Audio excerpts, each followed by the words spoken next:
Welcome to HoodChampionBoxing Sports. Y'all need to listen to this. In boxing, you find a way to win or you find a way to lose.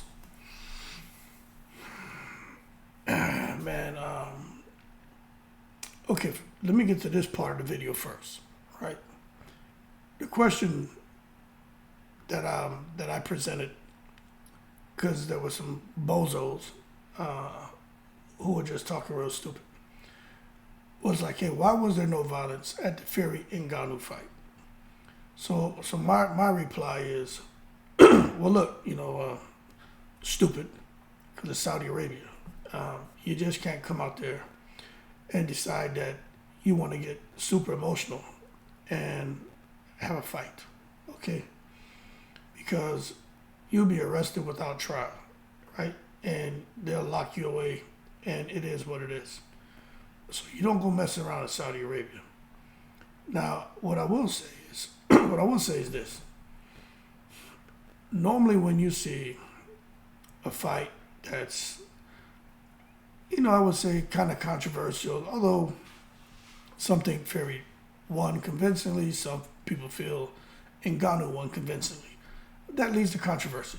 And when they have that, sometimes in the ring or in the crowd, you'll have a little brouhaha, a scuffle take place. Now, that didn't happen out there in Saudi. Something else that I noticed. Those who felt like maybe there was a little home cooking going on, they were very careful with their words, because you can't criticize the regime. No, you can't do that. So you got to be very careful of what they say. There were some who felt like, hey, Ngannou won, but they couldn't have him take the victory because that ruins plans for Fury and Usyk. That's a little risque to me, but they didn't come out and say this was a robbery. Fury is the hometown fighter. Blah blah blah, and this is all set up. It's all whatever planned for him to win, and Ngannou didn't have a chance. Like they wouldn't have made it out of Saudi. I'm telling you that right now. But there's something that I wanted to point out. I think these guys over in Saudi Arabia, they need to be careful. They need to be careful, man. There's an article that I just read. And what you have now is you have people who have been kind of targeted for speaking out against Saudi Arabia and human rights issues. Now, I'm gonna read the piece of this article to you that I just think is a little crazy, and you'll understand where I'm going when I finish reading this, because then I'm gonna add some commentary, right? Now, in the article, the individual who they're interviewing, they go on to say that Saudi is opening up, and investments in sports in cities and tourism are real. People can now watch boxing and so on. But human rights are being more tightly policed, squeezed, and restricted than before. We're seeing heavier use of the death penalty. In 2022, they carried out 196 executions, including 81 people executed on a single day. There have been 100 executions in Saudi so far this year. Many of those carried out against people who were tortured, didn't have legal representation, and were tried behind closed doors. Many of them were just criticizing the government. I'm going to say that again. Many were just criticizing the government. So this is extreme repression. This is where people who are going over to Saudi with their Western ways need to be careful and understand to listen a whole lot and talk very little.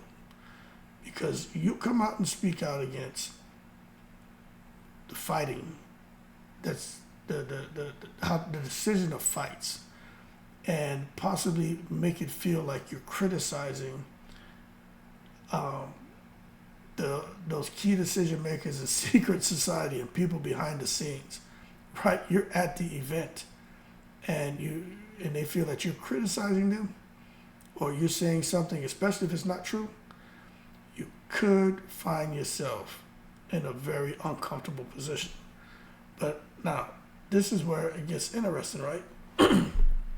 This is where I think Tyson Fury and these fighters need to be careful, man. She goes on to say that last month there was a teacher, 54-year-old, who received a death sentence for tweeting mild criticism of the authorities to his 10 followers on Twitter. He wasn't inciting violence or spreading hate, so he was given a death sentence. Now, and then a woman was given 34 years in prison for tweeting about women's rights. But check this out.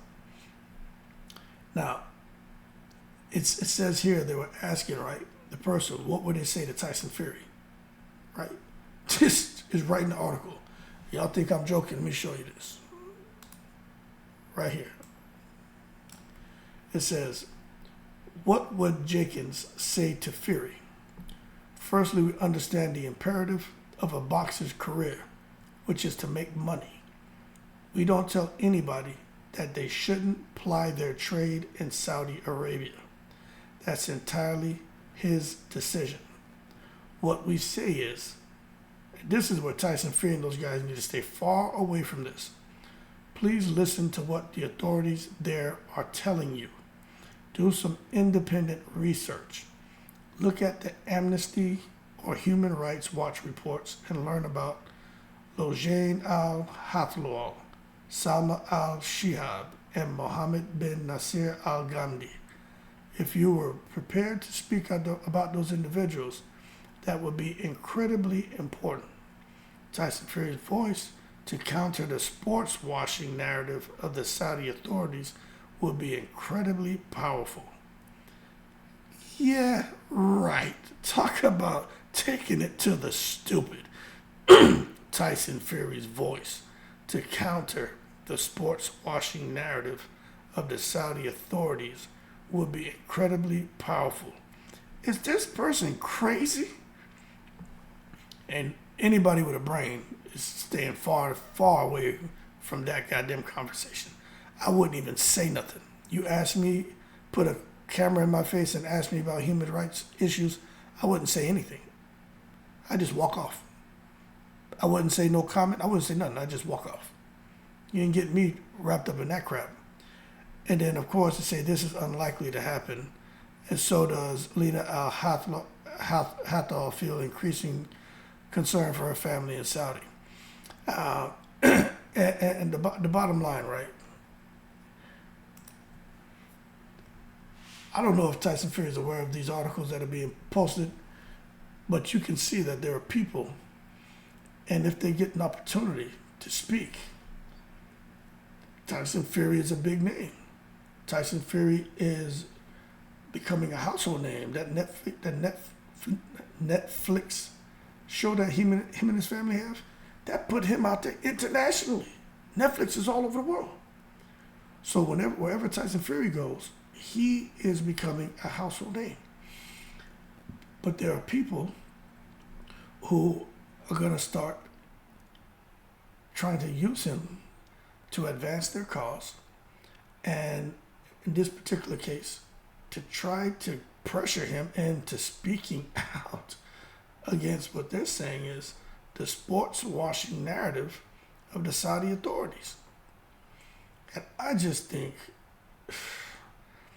I mean, Fury knows what he's doing. His team knows what they're doing. Even Eddie Hearn, he's Fast Eddie, Jabba Jaw Eddie. He knows what to say and not to say. And with them, it's strictly business, strictly boxing. They're not there to comment on human rights. They're not there to talk about executions, religion. They're just boxing. And they need to keep it as that. But to see that you have people out there who are kind of pleading with Tyson Fury to come out and speak against the regime, I think that's crazy. And I tell you, I think at some point in time, that pressure gonna get a little bit uncomfortable. You know, because Tyson Fury be back in the UK, or he can't come to the States already. He's gonna be in Africa, because I know he's gonna be going out to Africa. And you're gonna have people who may now want to put a camera in his face, and these guys, it seems like he has a good relationship with the boxing media, where they know not to ask those stupid ass questions. But you may get people now who run up on him and like, hey, Tyson Fury, what's your relationship to the Saudi regime, and how is it that you're the only one making all this money there, and what do you think about the human rights violation and the executions? What do you think about women not having rights? And now Tyson Fury's got a whole nother set of issues that he's dealing with.